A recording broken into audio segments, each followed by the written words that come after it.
बिस्मिल्लाहिर्रहमानिर्रहीम। कौम अब इतनी भी सादा नहीं कि आपकी चालाकियों को भांप ना सके। बैलेट पेपर पर बल्ले का निशान ना होने के बावजूद वोटर्स जानते थे कि वोट किसे डालना है। तहरीक इंसाफ की इलेक्शन में जीत इस बात का सबूत है कि हमारे अवाम अब समझदार हो चुके हैं।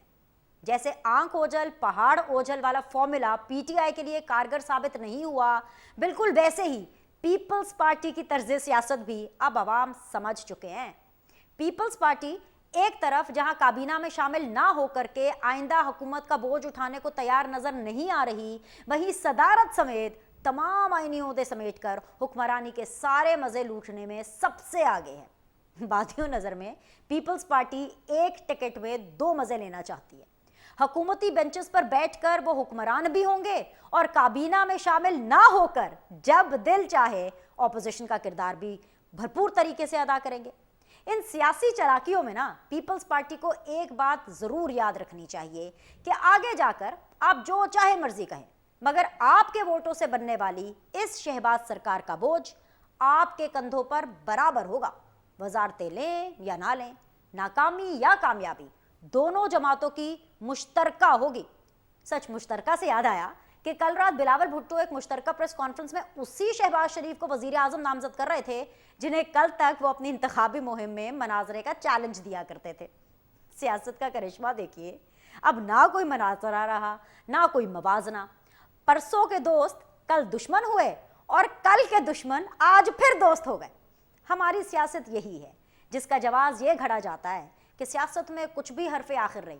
हाँ, और हरफ़े आखिर से याद आया कि ये बात भी अब हरफ़े आखिर ही है कि इस निज़ाम को आसिफ अली जरदारी तो बतौर सदर कबूल है, मगर नवाज शरीफ बतौर वज़ीर आज़म किसी तौर कबूल नहीं। सीधी बात बीनर सलीम के साथ में इस वक्त हमें ज्वाइन किया है very honourable senator Asif Kirmani साहब ने।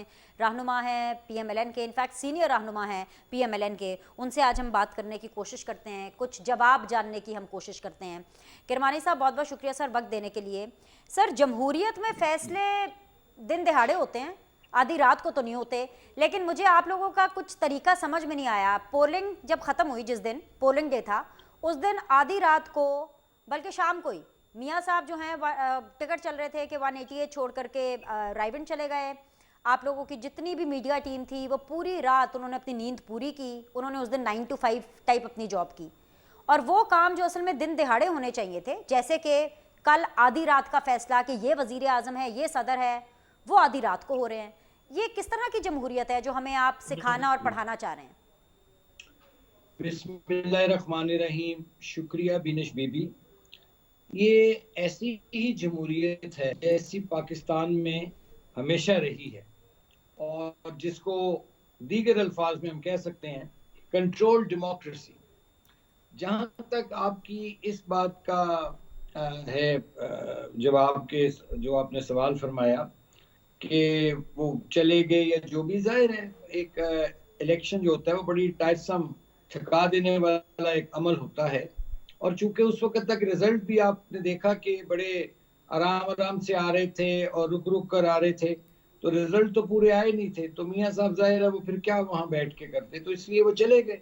और फिर अगले दिन जब रिजल्ट कंपाइल होना शुरू हुए, कुछ सूरत हाल वाज़िया हुई, तो उसके बाद उन्होंने फिर वहाँ जो लोग मौजूद थे उनसे खिताब भी किया। लेकिन मैं समझता हूँ कि ये जो मैंडेट आया है, जिस किस्म का लोगों ने दिया है, ये एक बड़ा पाकिस्तान की तारीख का मैं समझूंगा कि एक सरप्राइज सा लोगों ने दिया। और लोगों ने किसी को भी अक्सरियत नहीं दी, कोई भी जमात या ग्रुप जो है उसको उसको जो वोट पड़ा उसमें कोई भी इस पोजीशन में नहीं था कि वो सिंगली गवर्नमेंट बना सके। इसलिए फिर जाहिर है आपस में जो स्पेशली पीपल्स पार्टी और पीएमएलएन की जो पार्लीज हुई हैं, जो उनकी कमेटियां बनी, राब्ता कमेटियां, उनके राब्ते जब हुए, उसमें 5-6 नशिस्तों में बड़ी गालबन छठी नशिस्त थी कल, और उसके बाद लेट नाइट जाके ये फैसला किया गया। तो इसमें देर सवेर तो हो जाती है। असल देखने वाली ये बात है कि गवर्नमेंट फॉर्मेशन एक प्रोसेस था, पाकिस्तान एक बंद गली में फंस चुका था। कम से कम वहां से एक अच्छी बात जो है कि वहां से कम निकले, और जो लीडरान थे उन्होंने जिम्मेदारी का सबूत दिया।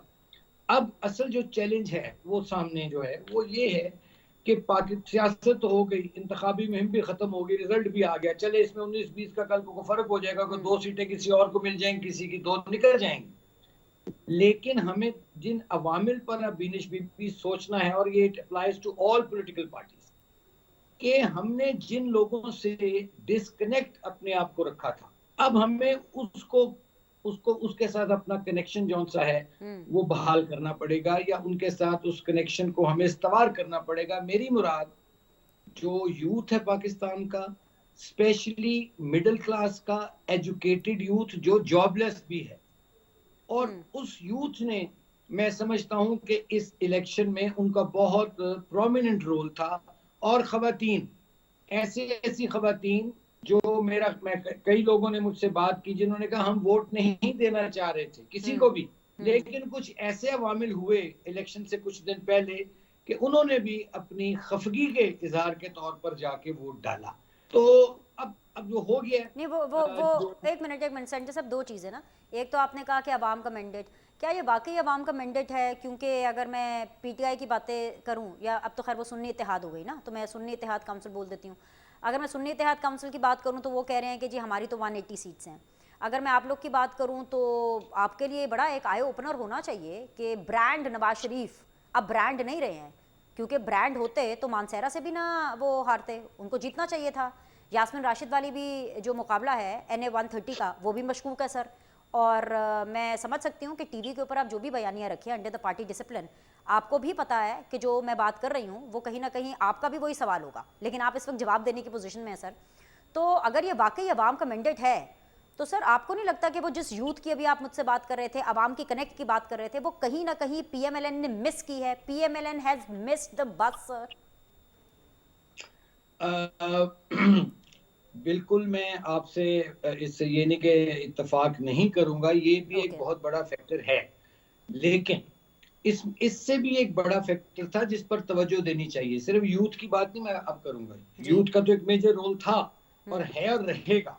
लेकिन देखिए, पाकिस्तान में काफी अरसे से जो पॉलिटिकल डायनामिक्स हैं, जिनको आप उर्दू में सियासी हरकियात कहते हैं, पॉलिटिकल डायनामिक्स और सोसाइटी के डायनामिक्स चेंज हो चुके हैं।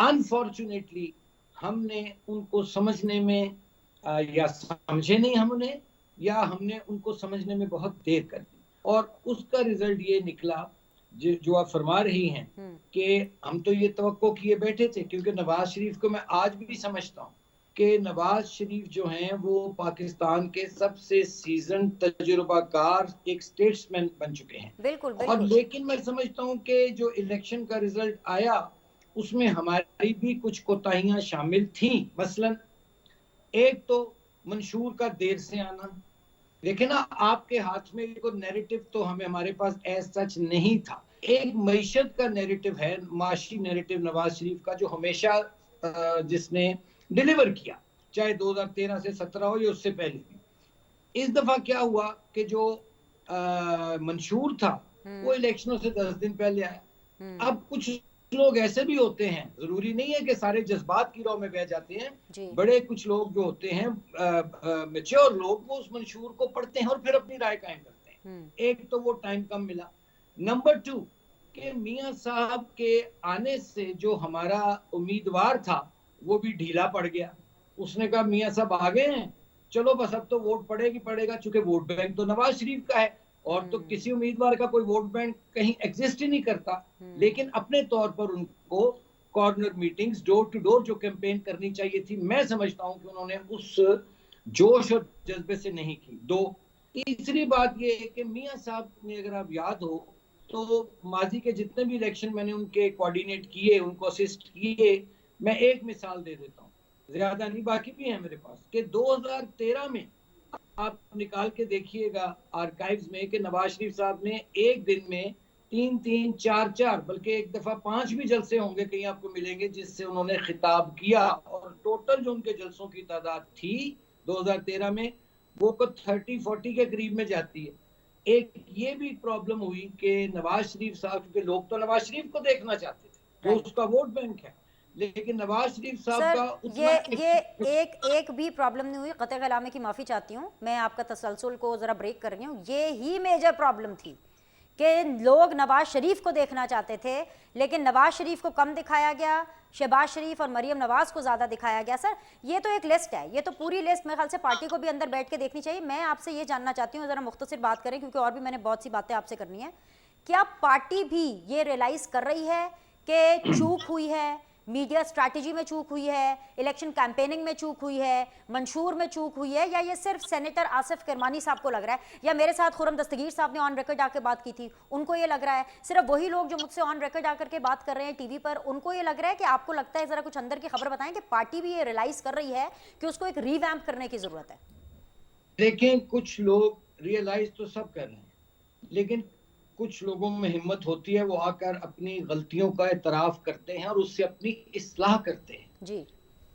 लेकिन ये अगर आप कहें कि किसी को पता नहीं है, सबको पता है कि अगर इससे जरा मेहनत की जाती, क्योंकि देखिए ना, टोटल वोट बैंक जो इस दफा मिला है पीएमएलएन को, वो माजी की निस्बत हमारा वोट बैंक बड़ा है, टोटल नंबर ऑफ वोट्स की बात कर रहा हूँ। बिल्कुल। लेकिन क्या वजह हुई कि हम उसके हिसाब से सीटें नहीं निकाल सके। तो मैं तो बड़ी खुल के बात करता हूँ, मुझे जाहिर है मैं आजकल वैसे भी ज़ेरे ताब हूँ, लेकिन अल्लाह मालिक है, कोई ऐसी बात नहीं, क्योंकि मेरी लॉयल्टी जो है वो नवाज शरीफ से है, मुस्लिम लीग से है।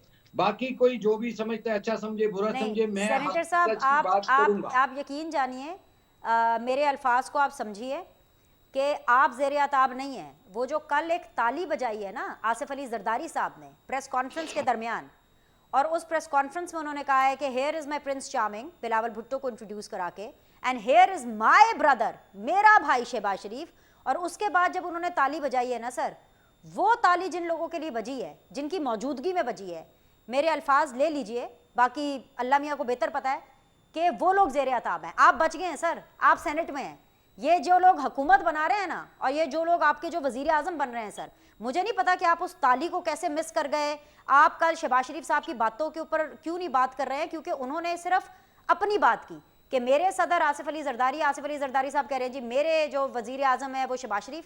मेरी तो बात हुई नहीं सर, कोई उसमें तो मेरी कोई बात ही नहीं की, अवाम की कोई बात नहीं हुई कि क्या फॉर्मूला है, कैसे आपने निपटना है।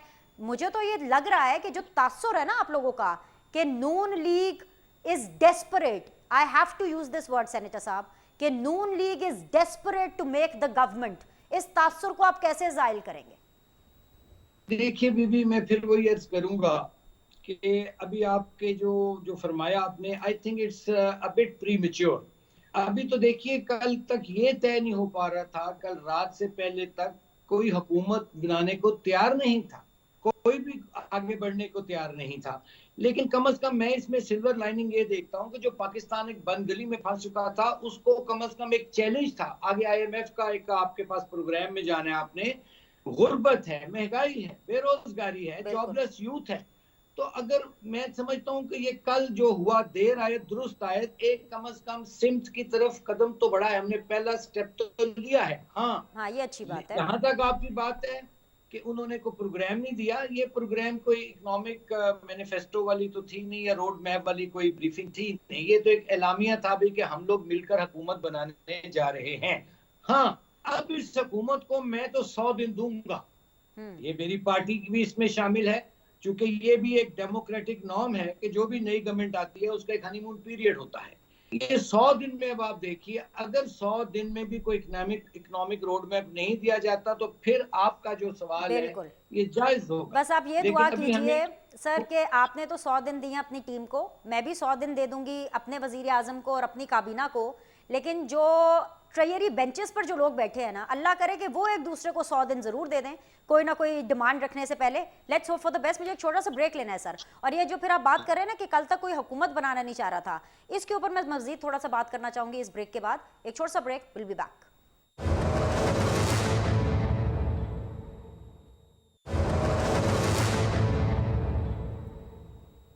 ब्रेक के बाद जो खुशामदीद कहते हैं सेनेटर आसिफ किरमानी साहब हमारे साथ बिल्कुल बने हुए हैं, और आज जेन्युइनली मतलब दोनों तरफ से ही सीधी बातें हो रही हैं। वैसे तो मेरी कोशिश होती है कि हर रोज़ ही प्रोग्राम के अंदर सीधी बात हो, लेकिन कभी कभी आपको पता है कि गेस्ट ने सोचा होता है कि हमने ये बात करनी है और वो अपनी सोच के हिसाब से बात करते हैं। लेकिन आज सही मानों में इन ट्रू स्पिरिट हम सीधी बात बीनर सलीम के साथ में आसिफ किरमानी साहब से सीधी सीधी बातें कर रहे हैं। आसिफ किरमानी साहब, कल तक कोई हुकूमत बनाने के लिए तैयार नहीं था, यकायक क्या हुआ? वैसे अगर आप ये ना भी कहते ना तो मेरा फिर भी अगला सवाल यही था कि ज़बरदस्ती तीनों को बिठाया हुआ था, बेचारे मतलब आधी रात और इतनी ज़बरदस्ती आकर के बैठे हुए हैं।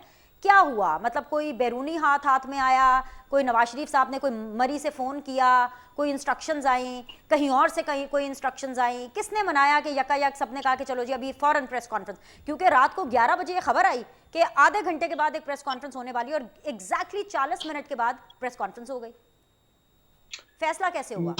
मेरे पास देखें कोई फर्स्ट हैंड इंफॉर्मेशन तो नहीं है, लेकिन मैं अपने एक सियासी कारकुन के तौर पर, एक तजुर्बे के तौर पर, जो मुझे एक्टिव पॉलिटिक्स में 18 साल से हुआ है, डेफिनेटली इसमें और भी लोग जो स्टेक होल्डर्स हैं इस मुल्क के, वो भी परेशान थे। चूंकि देखिए पाकिस्तान की मईशत डावाडोल हुई हुई है, जैसे मैंने पहले अर्ज किया कि IMF की तलवार सर पर लटक रही है, तो इसमें जितनी देरी होनी थी उससे एक मैसेज भी नहीं बाहर अच्छा जा रहा था। फिर उसके बाद देखिए सिंध में भी लोग एहतजाज कर रहे थे, बलूचिस्तान में भी एहतजाज कर रहे थे, लोग KP में भी एहतजाज कर रहे थे।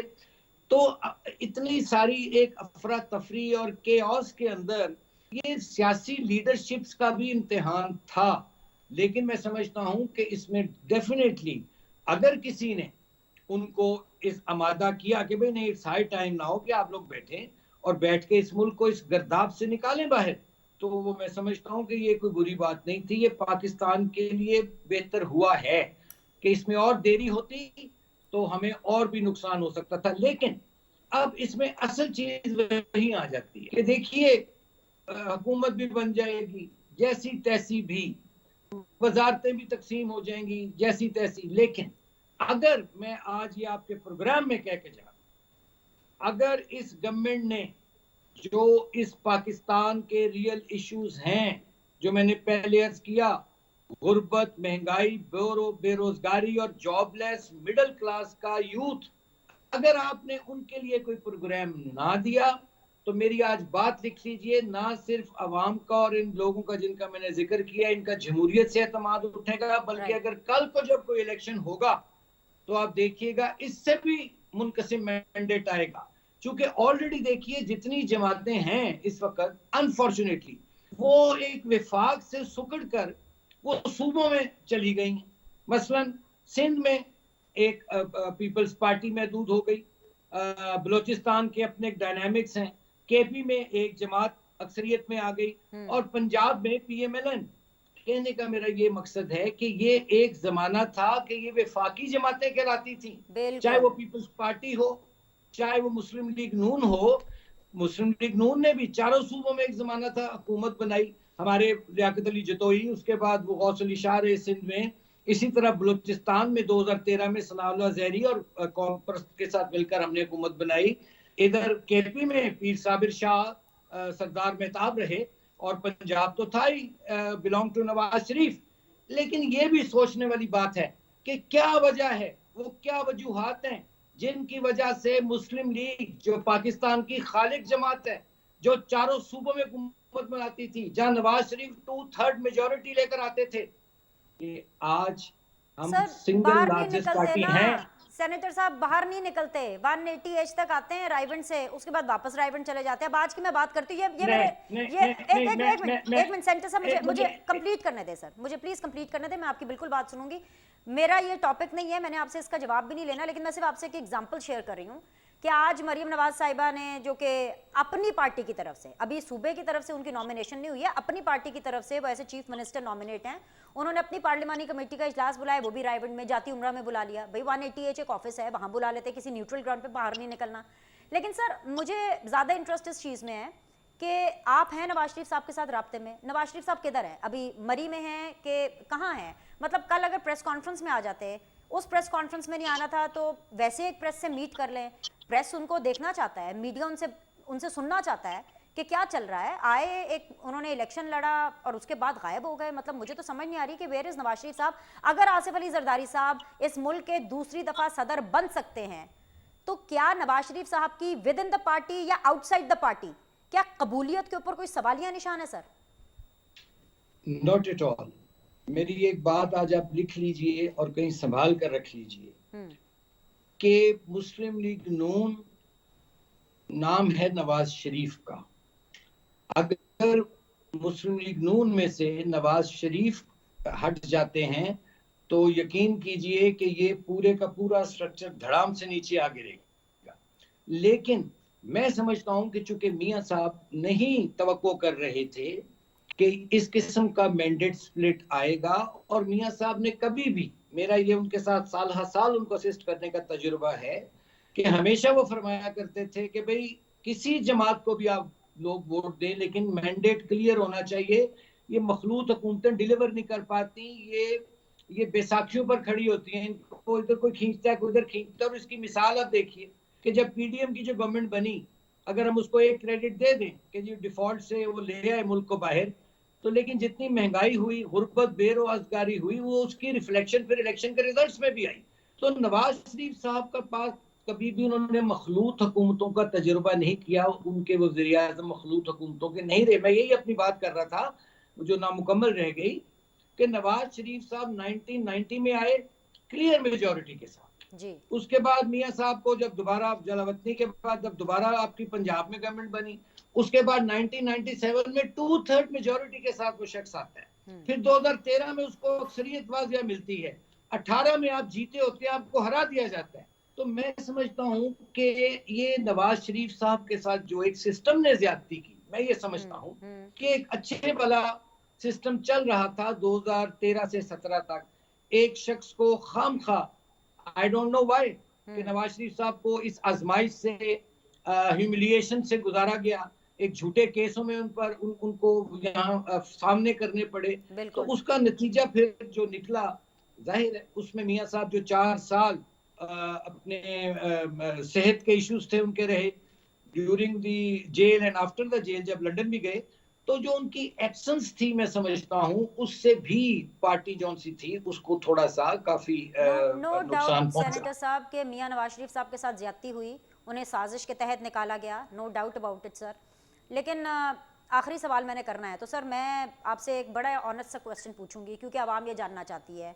सेनेटर आसिफ किरमानी साहब, अपने दिल पे हाथ रख के बताइए, क्या आपको नहीं लगता कि पाकिस्तान पीपल्स पार्टी एक टिकट में 2 मज़े लेगी?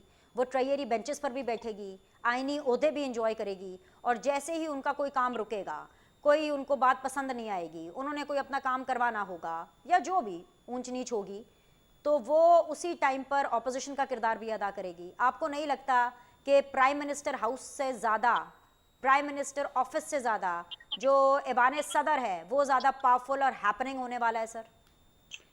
मैं ये तो नहीं कह सकता कौन पावरफुल होगा और कौन कम पावरफुल होगा, लेकिन मैं ये जरूर आपकी बात का मतलब समझ गया हूँ। मैंने पहले ही आपको अर्ज कर दिया कि मखलूत हुकूमतें जो होती हैं वो हमेशा वीक होती हैं, कमज़ोर होती हैं, और उनको ईजी, आसानी से उनको ब्लैकमेल किया जा सकता है अगर कोई करना चाहे। लेकिन मेरी दुआ है कि ऐसा ना हो, क्योंकि अगर खुदा ना खास्ता ये परफॉर्मेंस या डिलीवर ना कर सकी ये गवर्नमेंट, तो फिर जो होगा इस मुल्क में वो ना आपको अच्छा लगेगा, ना मुझे अच्छा लगेगा, ना वो जमहूरियत के लिए अच्छा होगा। मैं तो ये सेनेटर अर्ज कर। साहब, अगर अगर गल आ गई जे ना दुआवा थे तो बद दुआवा थे, तो फिर खुदाफिज ही कहना बनता है। बहुत बहुत शुक्रिया आपके वक्त के लिए, ऑल द वेरी बेस्ट। मैं सिर्फ ये दुआ करती हूँ कि let sanity prevail in Pakistan, Pakistan का कुछ सिस्टम अच्छा हो जाए, पाकिस्तानी अवाम के हक में हो जाए। इसी दुआ के साथ एक छोटा सा वक्फा लेते हैं, कहीं जाइएगा नहीं, क्योंकि ब्रेक के बाद हमें ज्वाइन करेंगी मेहरबानो कुरैशी साहिबा, जो कि साबिका पाकिस्तान तहरीक इंसाफ की रहनुमा है, अब सुन्नी इत्तेहाद काउंसिल में है। उनसे बात करेंगे। Will be back shortly.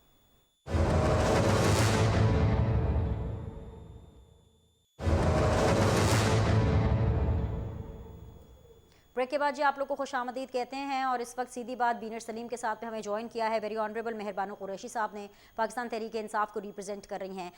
अब जाहिर सी बात है इनकी अपनी एक आइडेंटिटी भी बन चुकी है, because this is the second election जो उन्होंने कंटेस्ट किया। अनफॉर्चुनेटली ये पार्लियामेंट में नहीं आई, और इसलिए मैंने अनफॉर्चुनेटली कहा क्योंकि इन जैसी यंग खवातीन को पार्लियामेंट में आना चाहिए।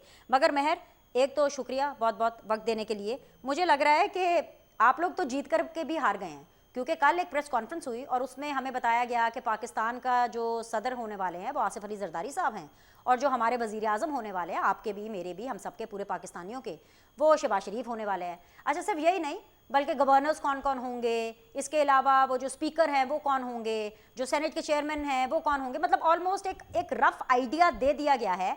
और उस रफ आइडिया में भी पीटीआई या Sunni Ittehad Council for that matter वो कहीं पर भी नहीं है। तो मैं आपसे यही पूछूंगी कि आपकी किस्मत में क्या सिर्फ सड़कें लिखी हुई हैं, फिर से सड़कों पर आएंगे? नहीं जी, हम ऑपोजिशन में बैठेंगे और हम अपना किरदार अदा करेंगे। जब तक जो आवाम के मैंडेट पे डाका नहीं डला, उसके साथ इंसाफ नहीं होता। और मुझे उम्मीद है, देखिए, आज नहीं तो कल जल्द ही इंसाफ होगा, क्योंकि अगर हम चाहते हैं कि पाकिस्तान मुस्तहकम हो, पाकिस्तान की जमहूरियत जो है वो मजबूत हो, पाकिस्तान के इदारे मजबूत हों, तो वो तभी होगा जब एक इंसाफ का निज़ाम होगा मुल्क में। और ये इंसाफ का निज़ाम हम सबको लाना होगा, क्योंकि पाकिस्तान को बहुत सी मुश्किलात दरपेश हैं, और एक निज़ाम के बगैर या एक जमहूरी निज़ाम के बगैर आप उन मुश्किलात का सामना अकेले नहीं कर सकते। अब इस वक्त देखिए, एक मफलूज पार्लियामान में एक अक़लियती हुकूमत बनने जा रही है। पाकिस्तान पीपल्स पार्टी ने इतनी हामी जरूर भरी है कि वो उनको वोट देंगे और वो कॉन्स्टिट्यूशनल पोजीशंस ले रहे हैं, मगर वो हुकूमत का हिस्सा नहीं बनने जा रहे। तो इस वक्त एक पहले से भी कमजोर हुकूमत आपको देखने को मिल रही है। हालांकि इस वक्त हमें ज़रूरत थी एक मजबूत हुकूमत की, एक ऐसी हुकूमत की जो कि एतमाद के साथ अवाम को एतमाद में लेकर मुश्किल कठिन फैसले कर सके और अवाम को आमादा कर सके कि हमने इन मुश्किलात का इकट्ठे सामना करना है। Unity was the call of the day. मगर जब आप अवाम के मैंडेट पे यूं डाका डालेंगे तो यूनिटी नहीं होगी, डिविसिवनेस पैदा होगी। और इसी सब का हम खमियाजा भुगत रहे हैं जो 50 साल में, और ये आज का मसला नहीं है, 50 साल में जिस तरह का की सियासत इक्तदार परस्ती होती रही है, ये उस सब का खमियाजा है जो आज हमारे सामने है। आपकी नौजवान नस्ल इस वक्त अभी भी यकीन रखती है जमहूरियत में, वो बहुत बड़े तादाद में निकल कर आई वोट डालने के लिए। आज हम उनको क्या पैगाम देना चाहते हैं कि ना आपके लिए इस मुल्क में मुस्तकबिल है, ना नौकरी है, और ना ही आपकी आवाज है। तो इनको बाहर धकेल के मुल्क से या सिस्टम से हम क्या एक मजबूत मुल्क बना सकते हैं जो तरक्की की तरफ गामजन हो सके? मुझे नो डाउट कि आप लोग को वोट पड़े हैं, नो डाउट कि पाकिस्तान तहरीक इंसाफ नंबर 1 पार्टी है जिसको सबसे ज्यादा वोट पड़े हैं। फिगर्स कुछ भी हो सकते हैं, आपका एक अलग फिगर होगा, मेरा एक अलग फिगर होगा, लेकिन let's narrow it down to 92 MNAs at the moment जो पार्लियामेंट में आपको सीट्स मिली हैं। बट आप लोगों ने भी तो कहीं ना कहीं अपने वोटर के साथ नाइंसाफी की ना। आप हुकूमत बना सकते थे, आप इत्तेहाद कर लेते, मतलब इत्तेहादी हुकूमत ही बनी है ना, आप इत्तेहादी हुकूमत बना सकते थे with you being the majority. आप लोगों ने वो ऑप्शन क्यों नहीं लिया? आप पीपल्स पार्टी के साथ मिलकर के बना सकते थे, जेयूआई के साथ मिलकर के बना सकते थे, आप एमक्यूएम के साथ मिलकर के बना सकते थे, आप पीएमएलएन के साथ भी मिलकर के बना सकते थे, अगर आप लोगों ने अपने वोटर्स को इज्जत देनी होती। क्योंकि सियासत में तो सियासत में तो दरवाजे खुले रहते हैं। जी जी जी, हमने अपने वोटर को इज्जत ही दी। अगर हमने अपने वोटर का इत्तेमाद रोंदना था तो हम उसको रोन सकते थे इनके साथ इल्हाक करके और इनके साथ एक कोalition गवर्नमेंट बनाकर। मगर लोगों ने हमारा साथ आज इसलिए नहीं दिया कि हम इक्तदार की खातिर इन लोगों के साथ किसी किस्म का मुआहदा करें और उनके साथ बैठें। देखिए, ये सब वही जमातें हैं, ये सब वही लोग हैं जिन्होंने हमारे वर्कर्स, हमारे वोटर्स को सियासी इंतकाम का निशाना बनाया। हमारे लोग आज भी जेलों में हैं।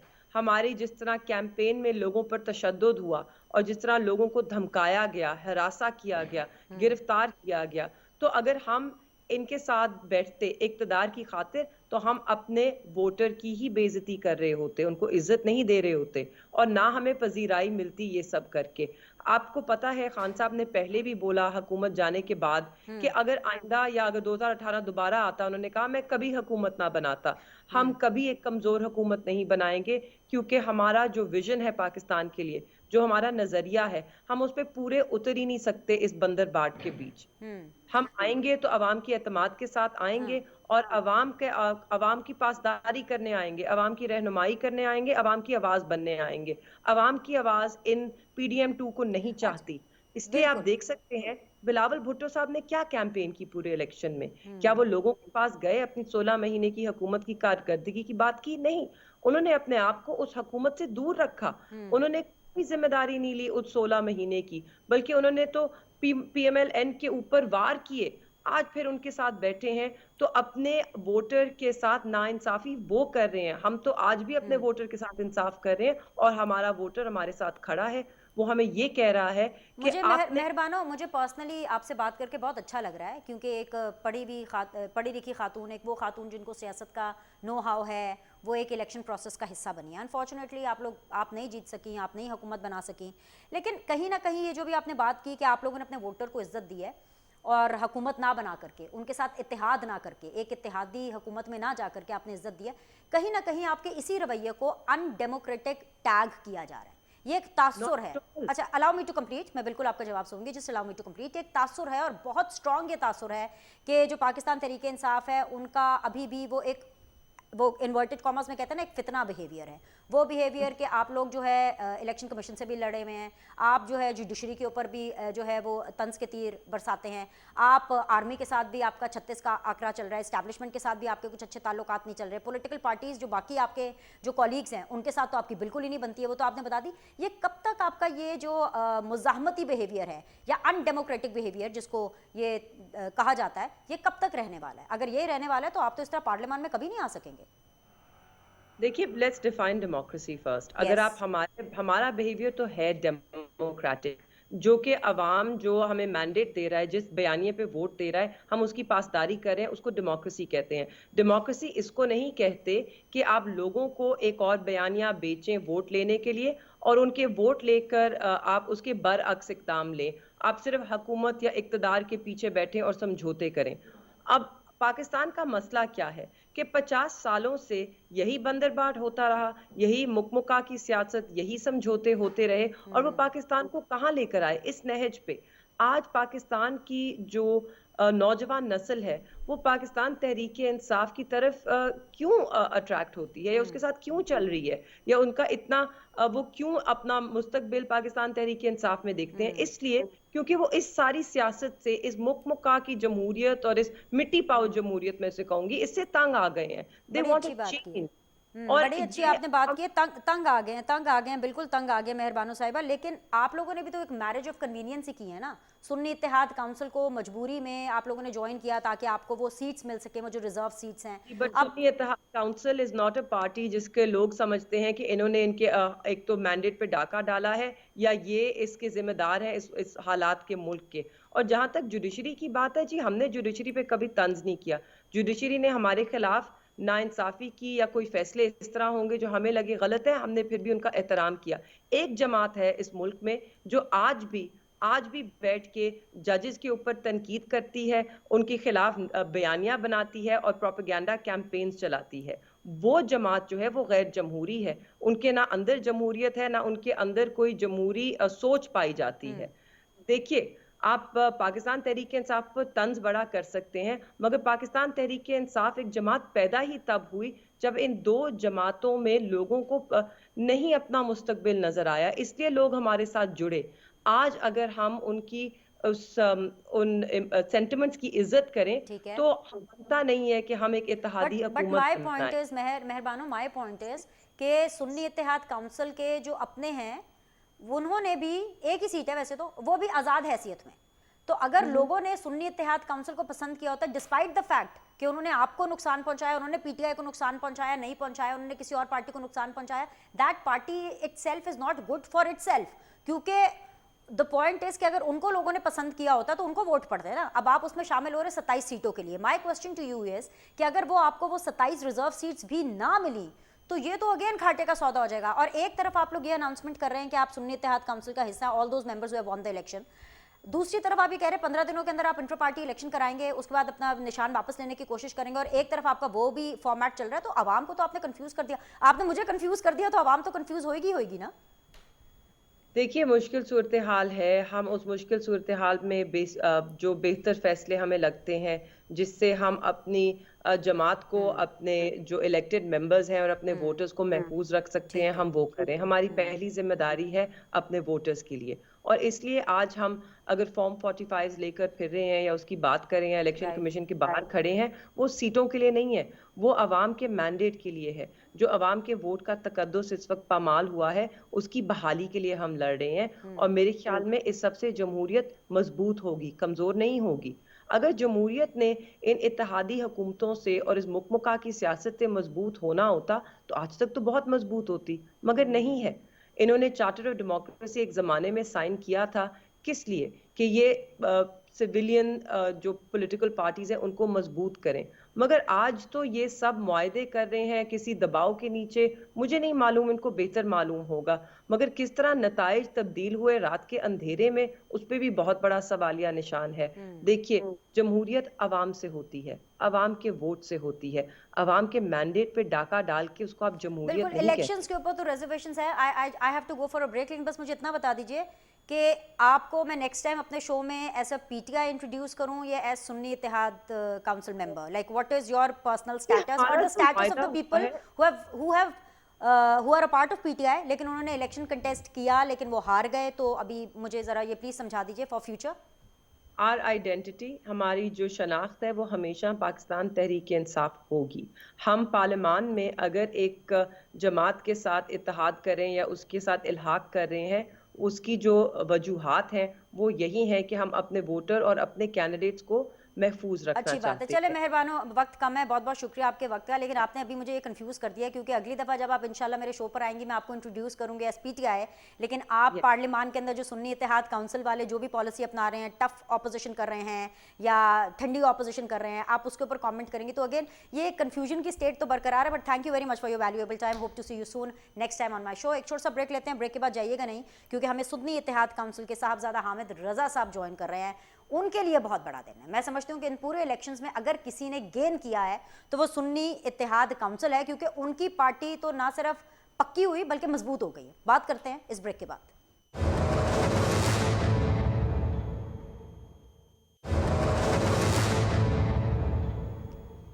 ब्रेक के बाद जी आप लोग को खुशामदीद कहते हैं, और इस वक्त हमें ज्वाइन किया है सीधी बात जोन में सुन्नी इत्तेहाद काउंसिल के साहिबजादा हामिद रजा साहब। बहुत बहुत शुक्रिया हामिद रजा साहब ज्वाइन करने के लिए। सर, जो मेरा जो बेसिकली सवाल आपसे है वो वन लाइनर ही है कि मुझे आपका प्लान ऑफ एक्शन चाहिए, क्योंकि रिजर्व सीट्स मिल जाएं, इसीलिए पाकिस्तान तहरीक इंसाफ ने सुन्नी इत्तेहाद काउंसिल को अपनाया है और फुल फ्लेजली और होल हार्टेडली अपनाया है। क्या आपको लगता है कि इलेक्शन कमीशन आप लोग को वो जो 27 एक रिजर्व सीट्स हैं वो आपको अवार्ड करेगी? बिकॉज हमें ये खबरें आ रही हैं कि एक तो पाकिस्तान तहरीक इंसाफ का वैसे ही अपना पर्सनली 36 का आंकड़ा है इलेक्शन कमीशन के साथ, ऊपर से कहीं ना कहीं आप लोगों ने लिस्ट जो है इलेक्शन से पहले वो शायद फिल करके पूरा जो क्राइटेरिया है वो पूरा नहीं किया। तो ज़रा प्लान ऑफ एक्शन ज़रा बता दीजिए, वाजे कर दीजिए कि क्या हिकमत अमली है। जी बिस्मिल्लाहिर्रहमानिर्रहीम। देखिए, दो वजूहात थी। एक तो ये था कि मखसूस नशिस्तों का एलिमेंट भी मद्देनजर रखा गया, और दूसरा पाकिस्तान तहरीक इंसाफ की आला लीडरशिप ये नहीं चाहती थी कि तमाम कैंडिडेट्स की हैसियत इंडिपेंडेंट रहे। तो these were the two basic reasons जिसकी वजह से फाइनली सुन्नी इत्तेहाद काउंसिल का फैसला हुआ। और हम चूंकि उनके पुराने इत्तेहादी हैं, 7 साल से through thick and thin Imran Khan साहब के साथ खड़े रहे हैं, तो उन्होंने ट्रस्ट किया। अच्छा, दूसरी बात आपका जहां तक मखसूस नशिस्तों के हवाला से है, देखें उसके अंदर जब हम लोग पाकिस्तान तहरीक इंसाफ के इत्तेहादी थे तो जो लिस्ट जमा करवाई गई थी इलेक्शन कमीशन के अंदर, उस वक्त तक तो किसी के इल्म में नहीं था कि हमसे बैट का सिंबल वापस ले लिया जाएगा। So that requirement was basically fulfilled. और जब बैट का कानूनी तौर पे भी बात यह है कि आपका किसी भी एक्शन लिए जाने से पहले अगर आपको रिक्वायरमेंट पूरी कर चुके हैं तो उस एक्शन के नतीजे में वो रिक्वायरमेंट नल एंड वॉइड नहीं होती। तो वी आर होपफुल इंशाल्लाह कि इलेक्शन कमीशन ऑफ पाकिस्तान हमें खवातीन और अकलियतों की नशिस्तें बिल्कुल हमारा जो कोटा बनता है उसके अकॉर्डिंगली हमें देगा। और अगर खुदा ना खास्ता उन्होंने अपनी पुरानी मोहब्बत का सिलसिला हमारे साथ जारी रखा तो फिर इसके बाद हम इंशाल्लाह कोर्ट ऑफ लॉ में जाएंगे और वहां से हमें इंसाफ की पूरी तवक्को है जी। राइट सर, आपकी पार्टी तो ना सिर्फ पक्की हुई है बल्कि मजबूत भी हो गई है, so you must be really happy with the outcome of the entire situation sir, election 2024 के बाद, ऐसा ही है? नहीं देखिए, मैं आपको एक बात अर्ज कर दूं, पाकिस्तान का जो हमारी जो 5 बड़ी रिलीजियस पार्टीज हैं उसके अंदर हमारा ऑलरेडी शुमार होता था। हाँ, ये आप कह सकते हैं कि चूंकि 2018 में हमें बैडली विक्टिमाइज किया गया और हमारे कैंडिडेट्स को हराया गया, जिसकी वजह से हमारी पार्लियामेंट में उस वक्त मौजूदगी नहीं थी, लेकिन तंजीमी सतह पर पाकिस्तान की तीसरी बड़ी पार्टी है हम, जिसकी नुमाइंदगी और जिसका तंजीमी सेटअप ऑलरेडी पूरे पाकिस्तान के अंदर मौजूद है। और इस हवाला से आप गुज़श्ता 10 साल का माजी, मेरे वालिद के बाद जब वो नेशनल असेंबली में थे, उनकी असैसिनेशन के बाद आप देखें कि पाकिस्तान के तमाम बड़े प्रोटेस्ट के अंदर पाकिस्तान की जितनी भी मूवमेंट ठीक है। चली हैं उसके अंदर सुन्नी इत्तेहाद कौंसिल का बुनियादी किरदार था। लेकिन सर आपने जो इलेक्शन है आज़ाद हैसियत में लड़ा, क्यों? कि मैंने इलेक्शन इसलिए आज़ाद हैसियत में लड़ा था कि हमारा चूंकि एक अलायंस था विद पाकिस्तान तहरीक इंसाफ और MWM ने और सुन्नी इत्तेहाद कौंसिल ने उस वक्त ये फैसला किया था कि हमारे पंजाब से जितने भी कैंडिडेट्स हैं वो बैट के निशान के ऊपर कंटेस्ट करेंगे। Right. But at the last moment जब सुप्रीम कोर्ट से बैट का सिंबल वापस ले लिया गया तो उस वक्त चूंकि हमें सिर्फ 15-20 मिनट मिले अपने टिकट्स जमा सबमिट करवाने के लिए, तो जिसकी वजह से मुझे भी इंडिपेंडेंट ही जाना पड़ा। ठीक है। लेकिन मैं चूंकि इलेक्शन कमीशन में रजिस्टर्ड पार्टी का सरबराह हूं तो मेरी यानी पहले आप लोगों ने बल्ले को अडॉप्ट करना था, लेकिन अब मेरे ख्याल से बल्ले वालों ने जो है वो घोड़े को अडॉप्ट कर लिया है। So it went other way around. Anyways all the very best sir, बहुत बहुत शुक्रिया वक्त देने के लिए। अभी के लिए इतना ही, आपके फीडबैक का इंतजार रहेगा। आपसे फिर मुलाकात करते हैं। देखते रहिए सीधी बात बीनर सलीम के साथ।